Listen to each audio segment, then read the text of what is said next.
Oui, nazawanango. Kisi yani?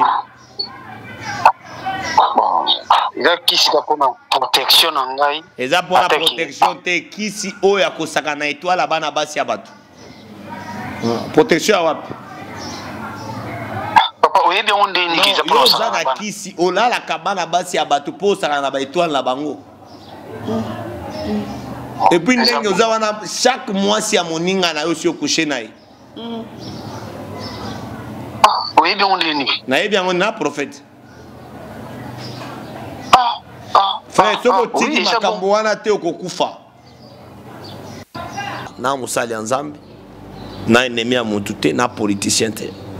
Mais nzamba la kisinga ye shitne. Et puis attirer attention, shitne ko zala mabe makasi.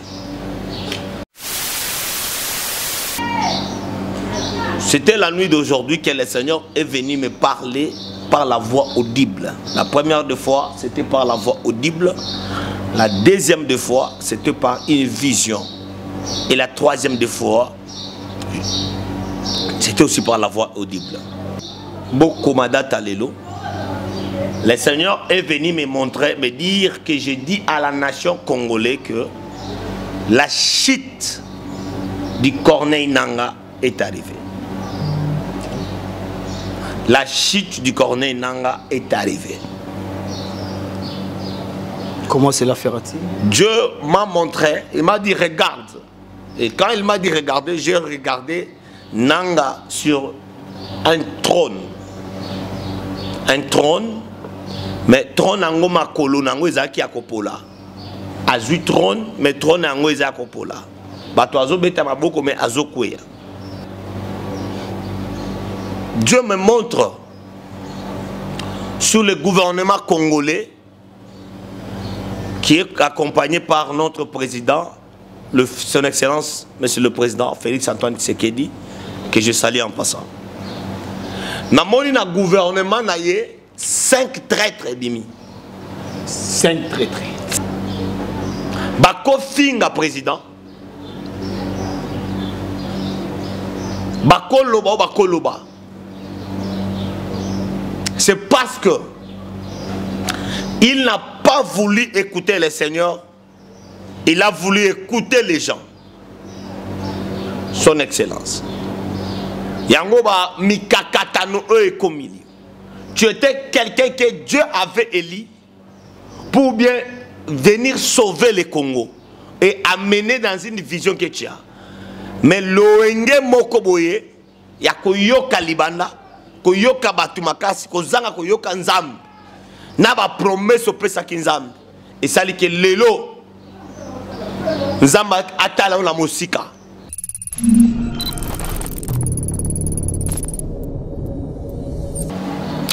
La joie m'est immense de savoir que vous êtes si nombreux devant vos postes téléviseurs, devant vos tablettes, devant vos téléphones. Ça dépend de la manière à laquelle vous avez eu à nous suivre à cet net moment. J'en profite à l'occasion pour vous saluer et bonjour, bonsoir de partout et dans vos différentes aires.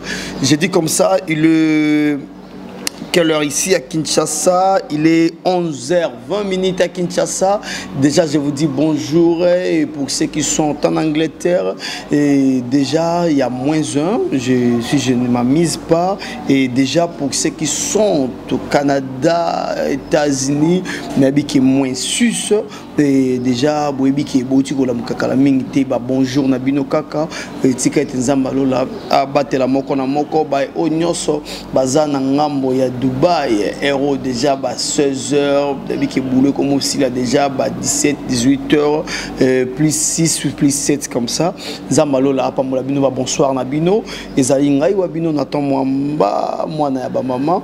Ya solo ezala resengo mingi ya koyeba ete bozali penza ebele et tout le kul boswa betando ikena bino pona kolanda manaka mainyoso biso to memelaka bino ndenge to mesana koyebisa bino ete émission de plus émission o bino botindaka biso to yambela bino basali nzambe o bayaka penza na ba différentes n'est-ce pas et dans différents messages toujours pour nous bénir bana nzambe nyoso obiso tozali bibilier le binabiso aller partout dans le monde et faites de tout le monde mes disciples. Alors yo ozuli bakuya kolanda biso yeba été nzambe aponi yo poza la moko ya ba disciple. Alors ngonga na yo ekoki ezo dépend de kaka na ndenge yo okozela makambo oyo. Il est écrit encore une fois dans la Bible que celui qui reçoit un serviteur de Dieu à la qualité de serviteur de Dieu, n'est-ce pas qu'il aura la récompense d'un serviteur de Dieu.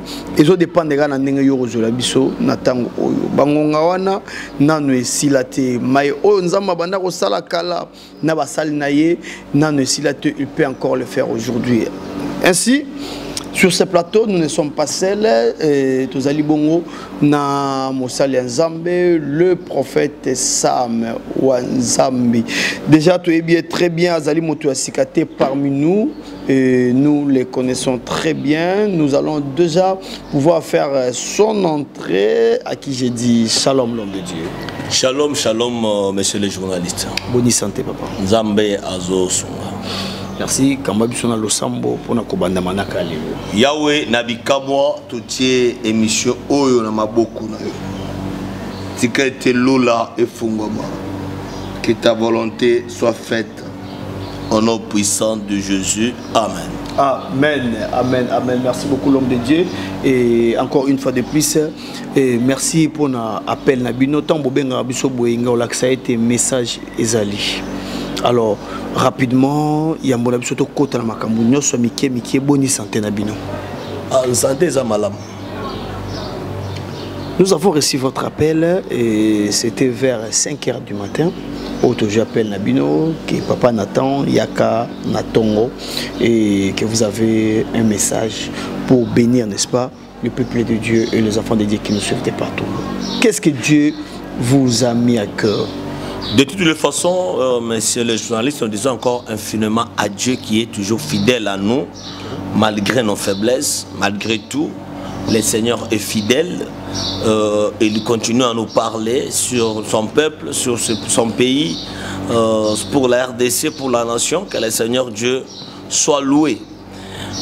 J'ai juste 3 messages que je suis venu avec.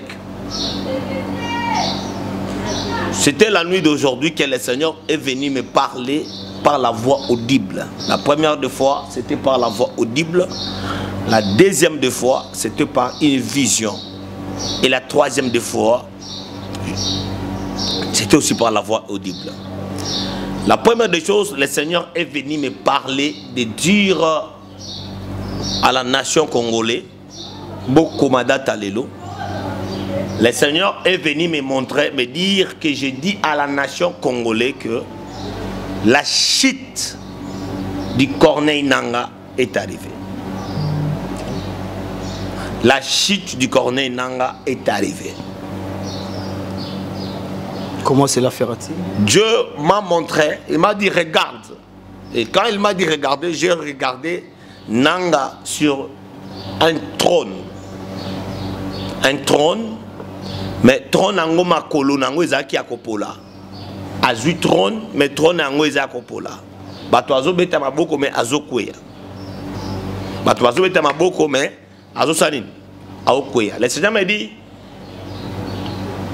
ils veulent s'élever, mais le Seigneur va le faire tomber. Et je vous dis, partout là où il est, Azola Nanga, na Moussali Nzambe, na ennemi à Moutouté, na politicien. Mais Nzamba la kisinga est chitine. Et puis attirer attention. Chitine que vous allez m'abîmer makasi. Vas-y papa, continue. Namoni chite. Et puis chute nae, nazomon a disparaître. Azo disparaître. Le Seigneur me dit, abonde la makasi. D'ici kaza, azongela nzambe. Namoni chita nanga. Deuxième des choses,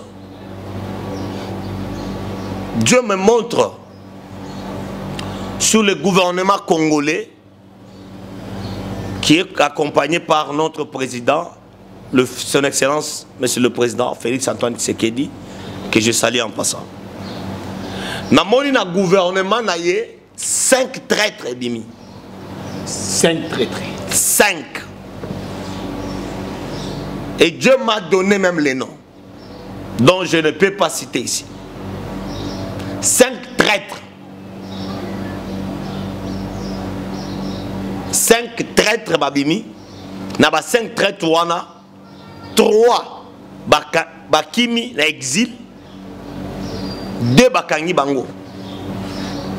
Na kati ya ba 3 moko akufi.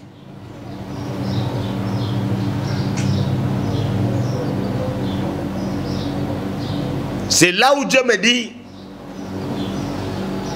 malgré que la population bako finga président, bako loba, c'est parce que il n'a pas voulu écouter le Seigneur, il a voulu écouter les gens.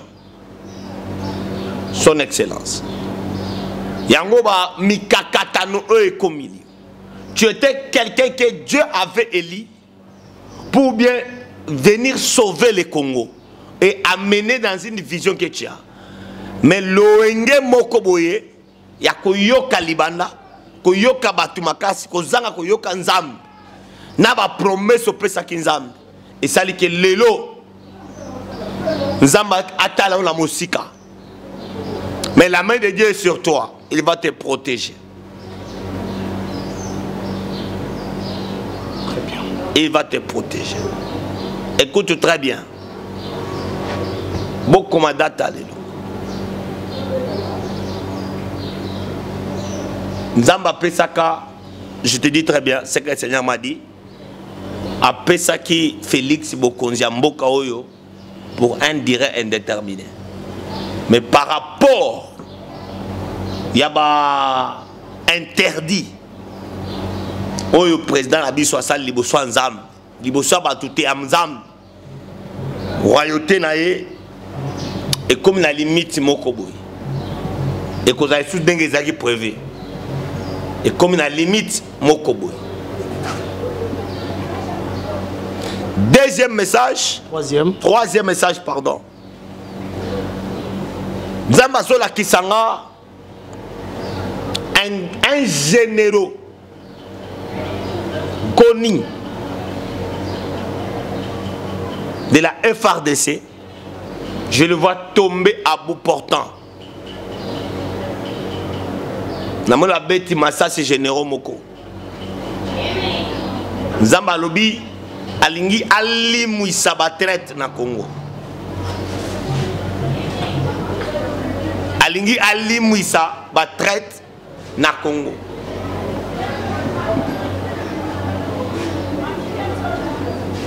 Zambé Alingi Ali Mouissa Batraite na Congo. C'est ça les 3 messages on Zamba Pessinga. Merci beaucoup l'homme de Dieu et merci également l'homme de Dieu. Et est-ce que tu as eu moins de détails? Là c'est la spiritualité, on appelle ça le rema. Là c'est l'esprit. Vous avez interprété tel que l'esprit a dit. Est-ce que vous pouvez nous détailler quand Dieu parle? Commençons d'abord par le premier message et pas puis Oyo Zamba. Le premier message est qui est sous Oyo Zambé Alobi Pona Nanga.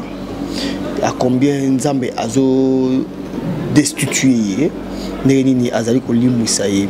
Alors, qu'est-ce que vous voulez dire par là? Et vous avez comment cela se fera-t-il? Après message Morabouye et Nérénini et bateau Nyos baza peut-être bazo subir bakunyoso oyo ezouta dans des konanga. Comment est-ce que nous pouvons nous comporter face à un message comme ça? Comporter Nengeni. C'est-à-dire, nous avons une vision. Tout ça pour ça, tu comme ça. Alors, Nengeni Nanga a se comporter. La première des choses, Nanga doit arrêter. S'il veut vivre, qu'il arrête et qu'il accepte d'assumer. Moi, je vous dis, ils en ont compris tout ça, les Maponaï, puis à disparaître. Beaucoup de mandats. Ils ont un trouble, mon collègue côté la canne à Bango, Bako Kabouana. Vous allez partir mon côté, partir mon côté. Bon commandant Talélo. Message on dirait de père un message il y a l'homme de Dieu, le patriarche Denis Lessi. Le patriarche Alobi Boye. Alors l'homme de Dieu, comme je disais tantôt, le message que vous avez donné, le premier message par rapport à Yande Konanga, vous allez troubler, n'est-ce pas, et Mitu Yabana, il y a peuple congolais. Et tout on dirait de père. Un message, il y a l'homme de Dieu, le prophète Denis Lessi. Et pas Iwapi Alobi, je pense que le message là, au peut ça qui est compétent aux amis na poto. Si je ne me trompe pas, na plateau, il y a fauteuil jaune. Sur la vérité, pas un mec nima. Et pas Iwapi pour le baki. Ataba koti ba eti nakata Kinshasa, ba rozo bokondité. Est-ce qu'on peut suivre d'abord cette vidéo? Suivez un peu cette vidéo. Tous un message. Il y a l'homme de Dieu, le prophète Denis Lessi, et puis tous un message au prophète Sam Wanzambe depuis la France. Alors je te salue mon ami Miguenyema depuis la France. Fauteuil jeune selon la vérité. Prenons cette image et puis on se retrouve juste après. C'est parti.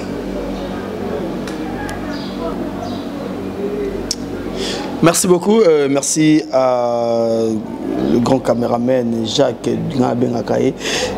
Double fort, donc lui, le mouton a tellement collé Kalibende. Papa, tu as un message au PC qui depuis France, mais l'homme de Dieu, le prophète Denis Lessi, a bandeli et bimika bongo.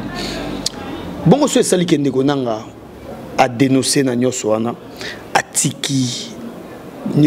Et il s'est dit de se remettre tant qu'un Congolais digne d'un citoyen congolais.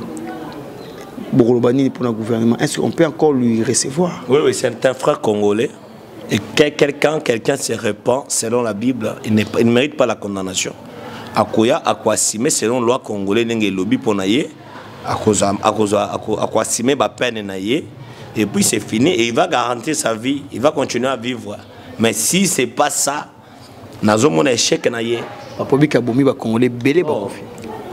Là où tu as toujours la rébellion, tu vas kufak. Là où il y a toujours la rébellion, tu vas kufak. Merci. Par rapport au deuxième message, qu'est-ce que nous pouvons retenir en tout détail? Il y a une actualité.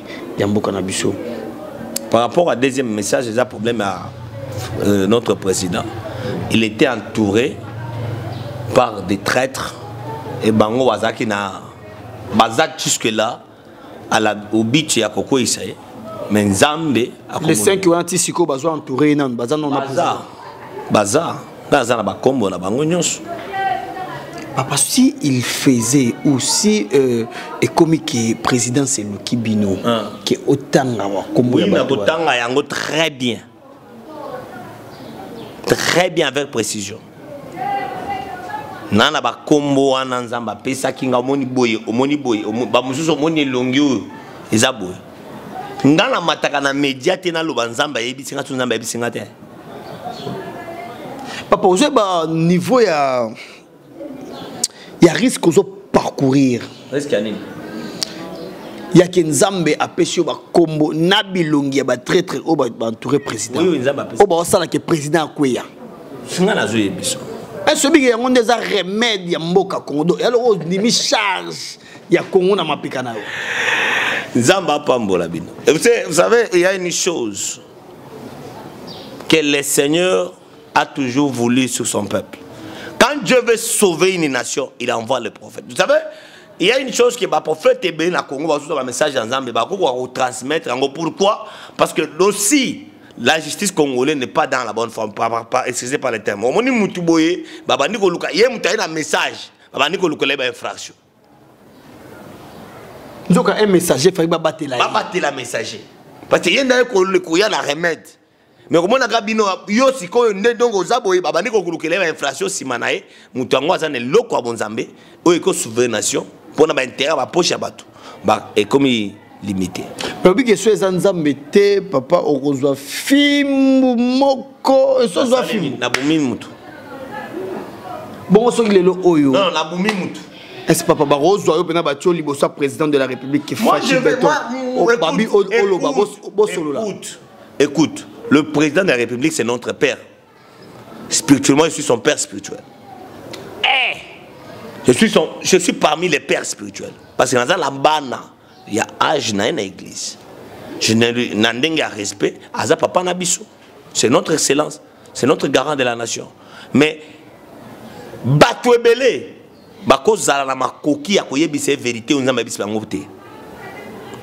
je vous dis, moi, j'ai les noms que les seigneurs, personne m'a dit. Les seigneurs m'a dit que celui-ci et celui-ci à côté de lui. Et même quand je lui dirai ça, sa conscience va parler. Pesabiso ata indice ya moko, ata lettre ya liboso, indice ya moko. Nasi na ebisi bino naza na bakombo. Ata indice ya moko. Lettre moko. Bobana ye wana. Papa. Pardon qu'on force ngate s'il te plaît journaliste. Oye ko forcer ngate. Na ko pesa message. To sengi. Pesa message, le link ba pesa nga message. Juste to zo moi lumière.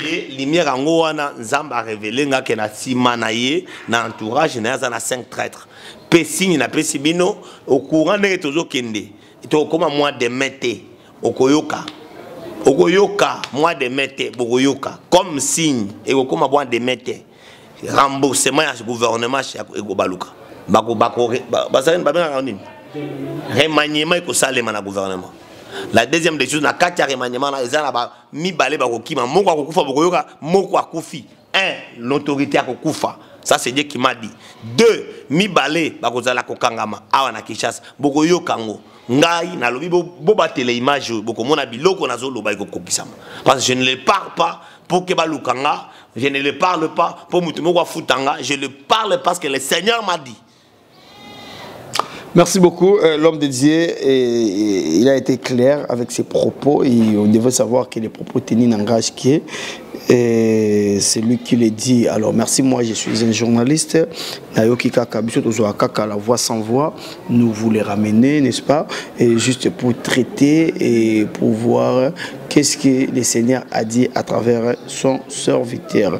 L'homme de Dieu, le prophète Sam Wanzambe. Parce que vous êtes dans la spiritualité, parce que vous êtes déjà un aigle, parce que vous volez déjà, et parce que vous êtes dans le bain prophétique, et ainsi les gens n'arrêtent pas de m'appeler, en fait de leur mettre en contact direct avec vous. L'autre fois, nous avons fait l'émission. Et ça, papa moko abengaki, on a attaqué à contact nabino par rapport à un message au pesaki na suka nango après mission abengai ngai afinginga et 10 ans na epsaki ke na tanga kombo na yo et na ba pe ke na lobongo na émission. Je suis même prêt à rejoindre audio na yo au tindelenga na balancer en pleine émission. Et puis en tout cas, Abisinga Yarobi, le prophète Nabino, Bakisi, Baïba, Via Batou, Nana Benga, Nana Sakiote, Benga Nangaye, Nana Zakawana, Pemenia Lek Nangaye, et puis Boye, le monsieur que vous avez prophétisé hier, juste après, Bazagna Lek, Leki, PD, tout, moi Sakoufaka, Blomo Bongo, le monsieur qui avait pris le téléphone pour son petit frère. Alobia benginga fingingai. Mais ça tika kindumba na moi sina ena leki ya moi sina. Ça tika kindumba ici. Ils allaient camboter. Monsieur, je te mets en garde. Simple. Je te mets en garde. Moi, je suis un journaliste. Yoka. Yazana bapoto na ekuna. Étalé. Le problème est que les frères altika kindumba. Parce que moi si Oyo azobi manae libanda Charlie anasida. Soka la ndie émission nanga oyo lobi akata kinga. Moi ça zobi manae libanda wana Charlotte azana sida. Mobala Charlotte akufaki na sida. Abomba kiye. Ezaki diabète te. So atika kindumba kobika sino akokufa.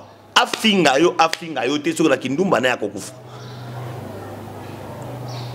Merci beaucoup, l'homme de Dieu. Biso beto le maté to continuer musala nzambe, ba to be bozo le mapé ko benga biso te. Non, ba benga le susu te ba ndi ko finga, ba benga la boy ba benga le susu te. Numéro na nga eza wana ba ko benga nga ba finga nga moko. Je pense que le numéro de l'homme de Dieu est là. Mais pourquoi vous passez toujours par nous? Babi pe ke bazo benga bino bozo yamba téléphone na pas si téléphone yango ezolela awa bato bazo benga yango bapel manke bato bazo benga baza na poste bazonga mais na usala émission na kate émission na yamba la bango ba faut bazela na silisa émission na kota na bio na osoala bango c'est un peu ça. Merci beaucoup. Je pense que bon message peut déjà faux journaliste à benga pour bâtir contact na papa. Bien mon peu bozo linga na minute oyo émission idée plus c'est quoi mon émission ba vendre belé na ndaku bazela papa benga ba couple beaucoup plus et papa abeta ba vérité pour les. Alors on est là, nous allons prendre quelques-uns en tout cas la moi bref les lots. Moi bref, nous allons prendre quelques-uns qui bozaki ebele mais Torozo bidonyo sauté télévision za penza ngonga télévision et za penza ngonga. Prenons cette première appel. Tozo appel à Liboso. Na permission bien sûr il y a papa. Ouais. Merci beaucoup. Tozo appel à Liboso. Azala a assimé biloko goya. A assimé biloko goya.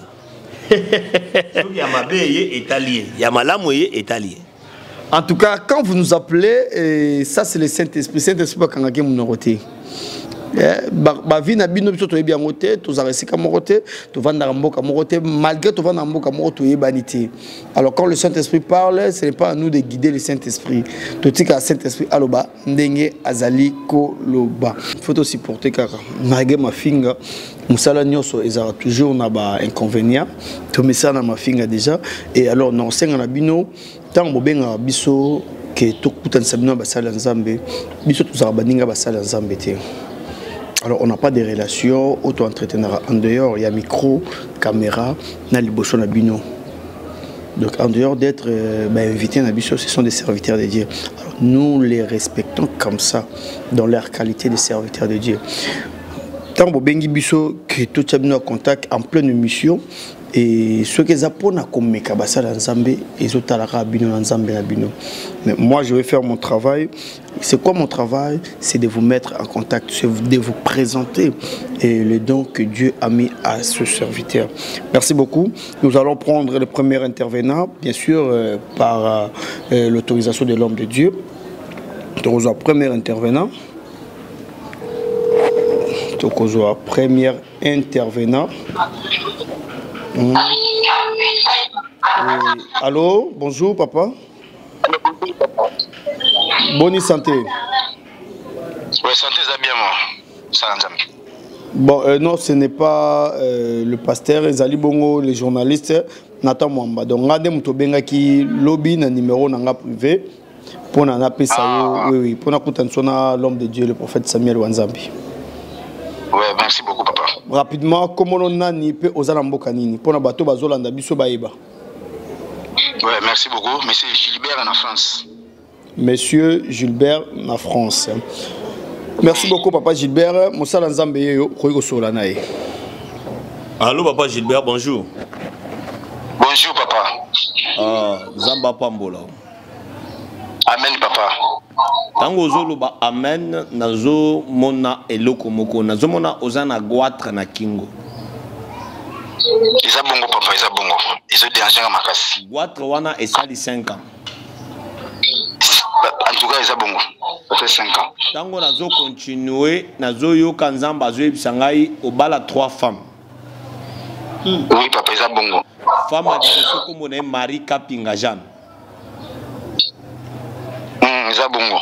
Marie Kapinga Jeanne mo sina. Kombo na ye matere mosata. Kombo na ye Cécile. Oui papa, isa bongo. Moi si kombo na ye Esther. Isa bongo. Marie Kapinga bakabwana na ye. Akinda. Cécile akufa.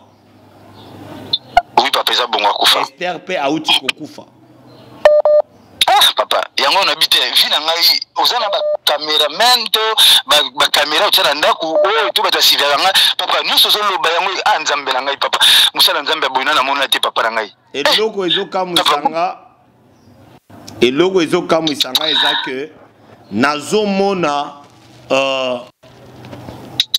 na molimo bazui mabele asi ya makolo basali yango kibondoki yoka basali yango kindoki na kindoki wana babwaki yango na kombo na yo Gilbert Kakuji Mwamba mama na ngai nzambe na ngai qu'est-ce que papa Kakuji Mwamba nde kombo na yo propre kombo na yo Kakuji Mwamba yango wana papa na ngai na 1952 justement eza bongo hein garçon à 84 auti kokufa mwana ya liboso ya 84 akufa bambunini wana zo pesa nga supasi akufa moko na yo bosala ki accident aïe aïe aïe aïe aïe 24 mai 1998 donc tout justement eza bongo iloko nyonso ezokomela yo eza na ndeko na yo ya mwasi komona Christine Kakuji. Oui, c'est ma petite sœur. Bozana na ndako moko lelo. Avant na bana ngai na bingisa ye azana ngai. Libana e kufa. Oui. Mais Justine wana nendo ki avina yo. Ah! Mon Dieu. Kaka muto na zosunga. Justine wana ndendo anyokoli vina yo tinengo za na poto wana ata eloko moko te na Kongo za na ngote. Maman nangai nzambe nangai qu'est-ce que je dois faire nzambe nangai mokilo libo la moke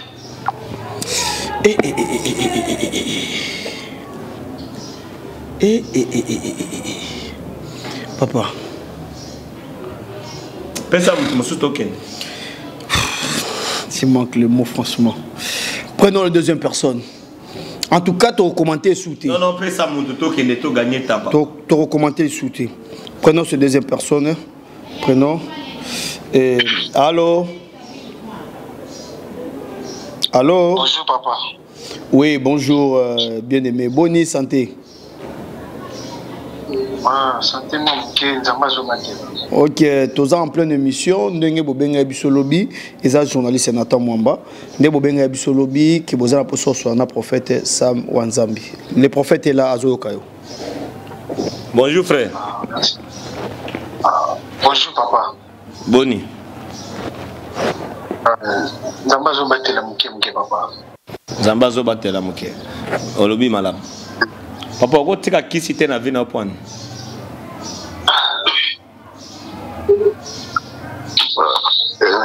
Na utika na pasina tika mbo iza waniza ndenge. Oui, nazawana ngo. Kisi yani?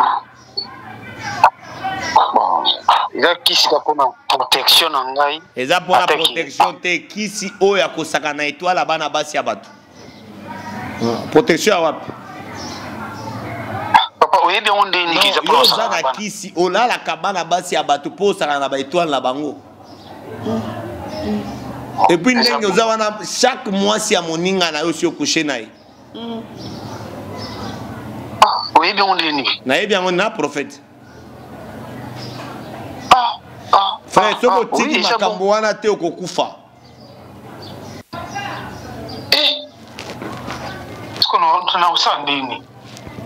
Soko tiki makambo wana okokufa. Na yebi sio bien.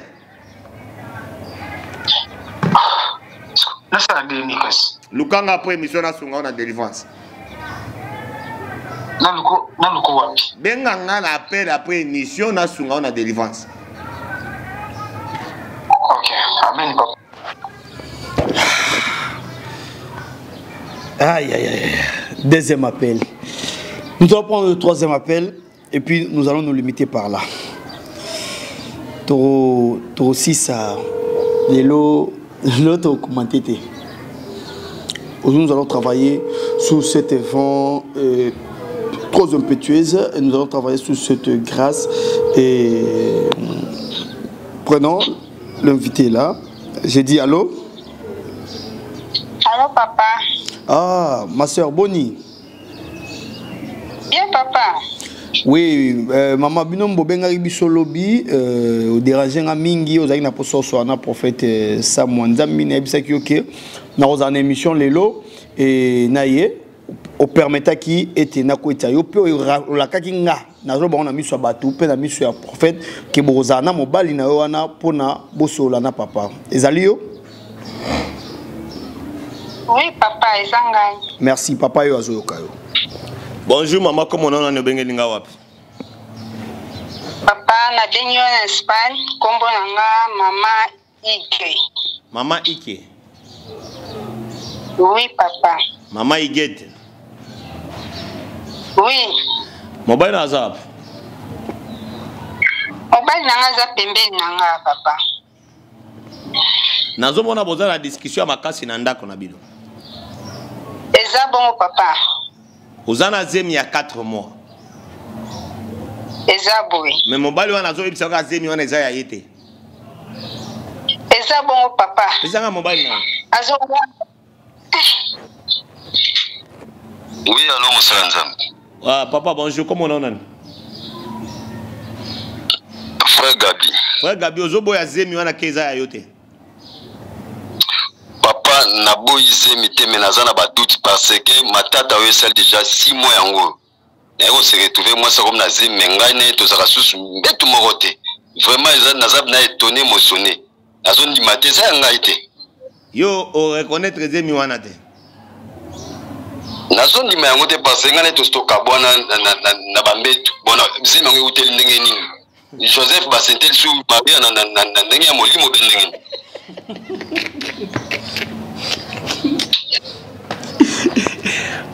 Tiens mes livres. Papa on se canté. Papa le beaucoup fait ka boy. Non non. Na poko na matériel papa. Nazolo ba vérité. Na poko na matériel. Nazolo ba vérité. Nazolo ndo papa. Eric ezana, Eric azana. Eric, oncle na ngai. Bozana e wana? Azali. Benga Eric. Bonjour papa. Eric Boni. Bien papa. Eric nazo tuna yo. C'est mec qui na zana. Moi si oncle na zana zemi hein. Oui, azana zemi maman. Il y a 4 mois. Oui papa. Mais yo koyeba mokolo zemi wana bien. Eza oncle na mobile na ye. Yo koyeba pe makelo wana esili hein parce que yo yebi très bien zemi wana. Eza ya oncle na ngai mobile na ye to saka nenda ko moko. Eza ya mobile na ye papa. Mais oncle na boyi ayebi ke baza 6 mois bazalaka mbeto moko te mais yo ko forcer ndeni. Boyi mtobala ite papa. Ça y est, quand il a des autres dans le foyer, ça c'est bien, papa. Voyo kanan. Maman Iget. Oui, papa. Solo ba vérité pas mobile na yo, makambo esi là. Papa vérité ni na koloba papa bino bozala bo panza mabala. Solo ba vérité te yoka, ezali kama kopanza mabala te. Yoka mama, ezali kama kopanza mabala te. Soko lobi vérité te, okufa na zemi wana. Somo makila ndenge bandi kotanga yo. Somo ndenge bandi ko senye yoka lazo yebisa yo basaka nanga te. Somo ndenge bandi ko senye. Papa likapona kufa na ngai kaka. Okufa na yo? Oui, na yebi keze meza ya mobali papa. Mais okufa na yo ndimi ko kufa pona ko ba vérité oza mwasi mabe makasi.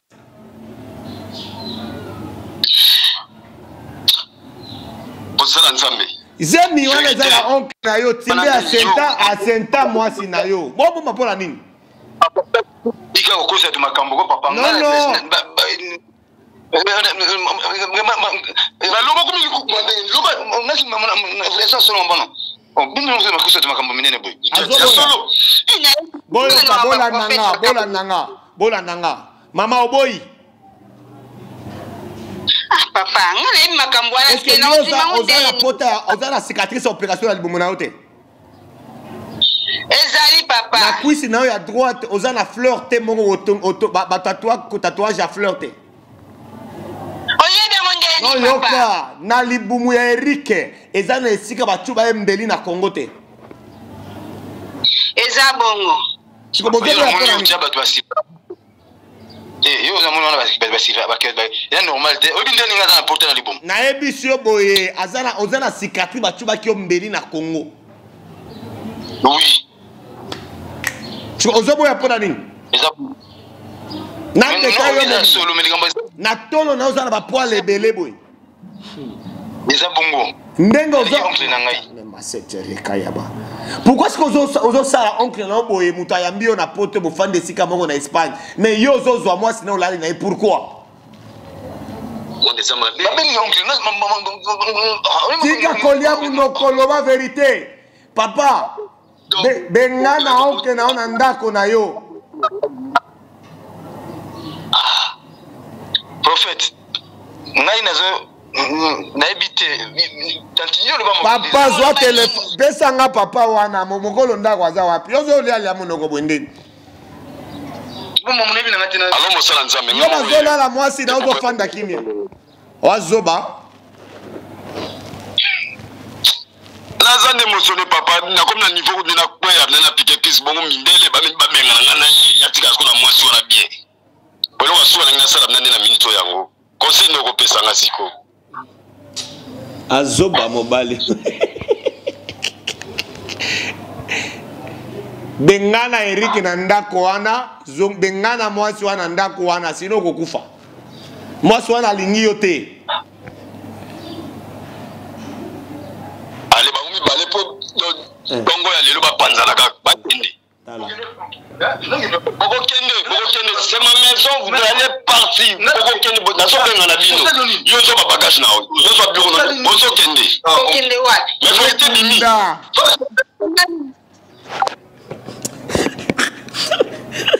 en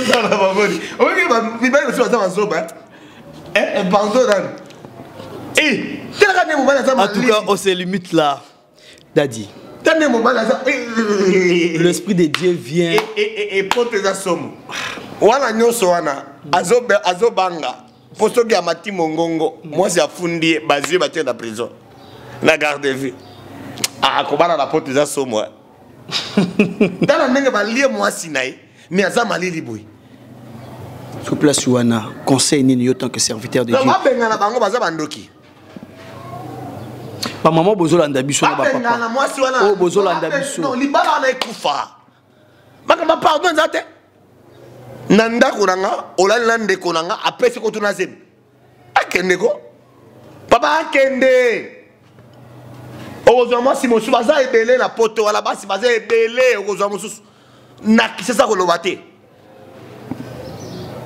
Merci beaucoup boyo qui conseille Mosala Nzambe. Tant bobenga biso ezalaka pour tout ça na contact. Yo pe ozana problème moko boye ozana po ça epanyanya kaka e oye ya e inda kaka. Mon numéro est affiché juste à côté, le numéro de l'homme de Dieu est là. Entrez en contact avec nous direct et on aura l'émission demain, l'obit aux émission à partir il y a Héros Tozali de 11h 12h. L'émission et que ça la mabongo na 11h 12h et ali Héros to enregistrera émission pour la codifier les binos vraiment na pourquoi. Alors yo ozana problème ozali na mituna ebele ozanga biano entrez en contact avec nous nous allons vous mettre n'est-ce pas en contact avec l'homme de Dieu et il va vous parler des vérités rien que de vérité. Mais merci beaucoup, c'est par là que nous bouclons cette émission. Papa, votre mot de la fin par rapport à cette émission.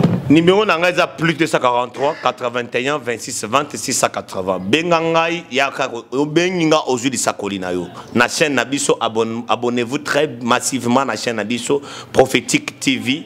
Partagez lien au commis @prophétique TV aujourd'hui facilement partagez la chaîne Nabiso batu bazala ebele bomi abonné ebele nazoninga abonnement et mata du jour au jour bolela mingi papa Samuel tia na ta chaîne auto manda kolanda auto na des stages tout ça non on a fait notre chaîne en associant la chaîne MK TV de mon père l'apôtre Moïse Kasongo que je salue en passant Nzamba Pambola Bino na émission partagez, abonnez-vous. Benganga, plus 243, 81, 26, 20, 680. Plus 243, 81, 26, 20, 680. Zambalo la kopambola yo, oko muzabiyano nzambi. Benganga na ernyoso, na koyamba na ernyoso, zamba kopambola. Merci beaucoup. Comme venez à peine de dire que Benga Moussa Nzambe na Ernyoso, Orozo Biano, et Oya Nzambe, Azara Nzambe, Abatangote, donc Ernyoso Benga, Dieu va vous assister. Alors, n'est-ce pas que nous venons à peine de finir cette émission. Tokutani Bongo Mikolozali Koya, ce qui est sur Azongité, l'exercice est simple. Abonnez-vous massivement dans nos différentes chaînes, entre autres Prophétique TV et Vie pour tous, cette télévision, ainsi que MKTV2. C'était là et nos chaînes partenaires. Alors, ne vous limitez pas par l'abonnement, cliquez sur la cloche pour ne rien manquer de nos notifications. Alors, pour moi, je vous dis, je vous remercie prochainement. Au revoir.